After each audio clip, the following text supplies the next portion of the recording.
Merci, Monsieur le Président. Depuis 2 mois, une véritable course contre la montre a commencé et soyons clairs, il faut vacciner vite et le plus de monde possible. La Wallonie n'a jamais été face à un tel enjeu. Il faudra se montrer à la hauteur. La complexité logistique des premiers vaccins ainsi que la disponibilité entraînent une adaptation permanente. La non-disponibilité du vaccin pour tous entraîne des choix de priorité. Ce choix a été fait début décembre sur base d'un avis du comité éthique, scientifique, et les premières personnes à vacciner seront et sont les résidents des maisons de repos.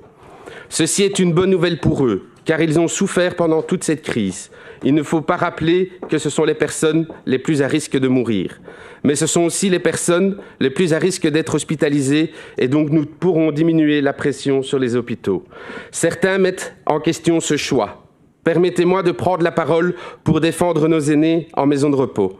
Depuis le début de la crise, 3 883 résidents de maisons de repos en Wallonie sont décédés du Covid, ce qui en fait la population la plus touchée par la maladie. 53,7% des Wallons décédés sont des résidents des maisons de repos.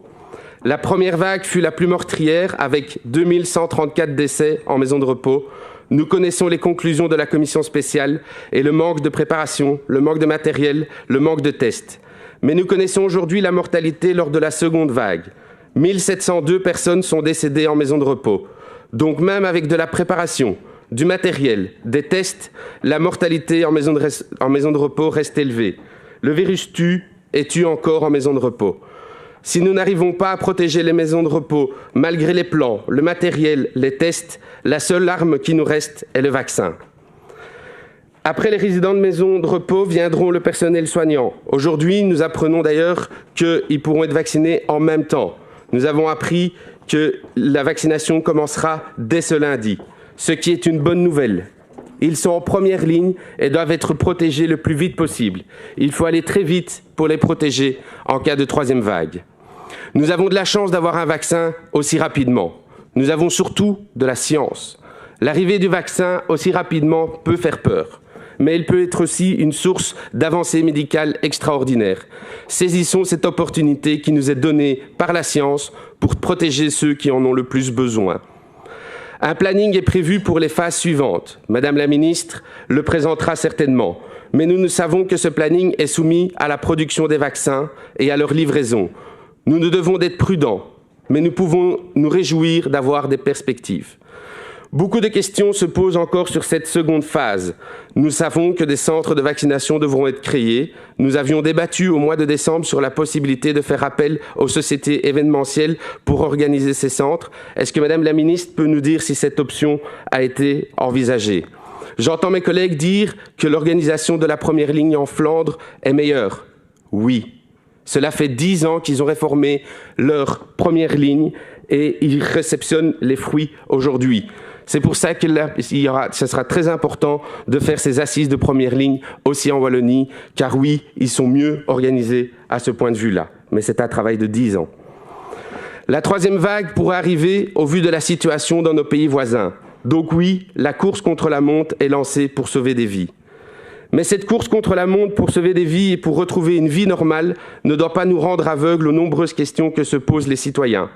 Hier, une étude a montré la volonté des Belges à se faire vacciner avec un taux de plus de 80%.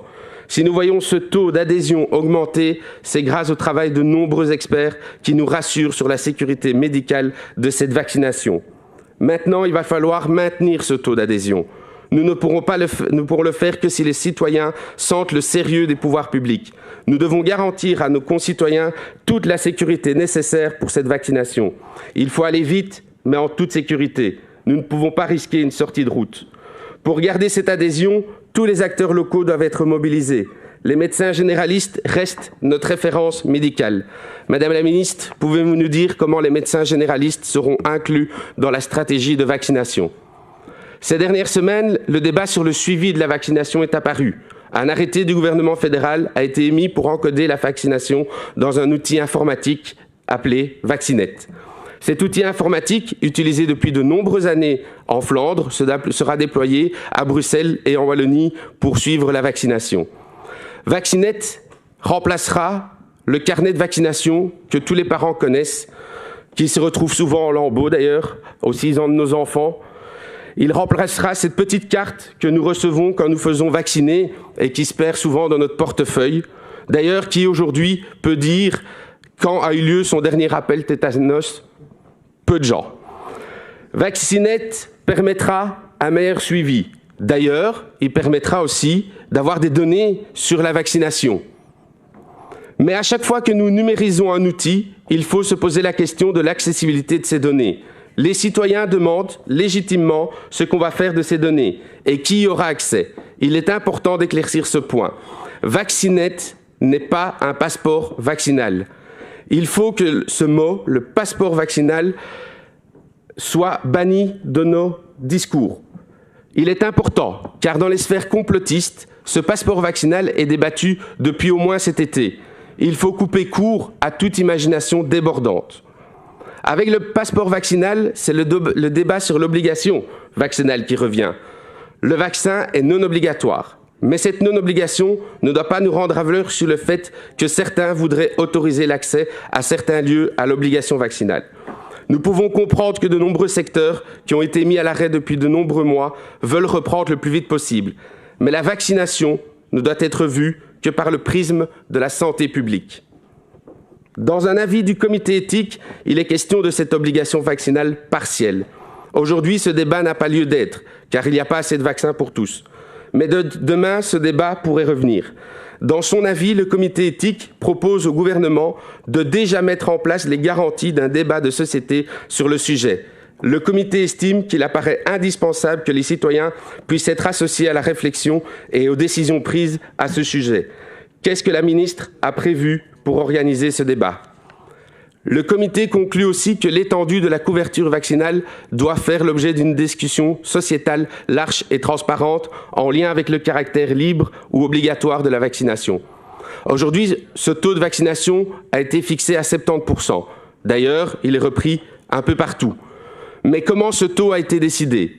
Aucun débat sur le sujet n'a eu lieu. Comme déjà dit, je pense que ce chiffre n'est pas correct car il ne tient pas compte de différents facteurs.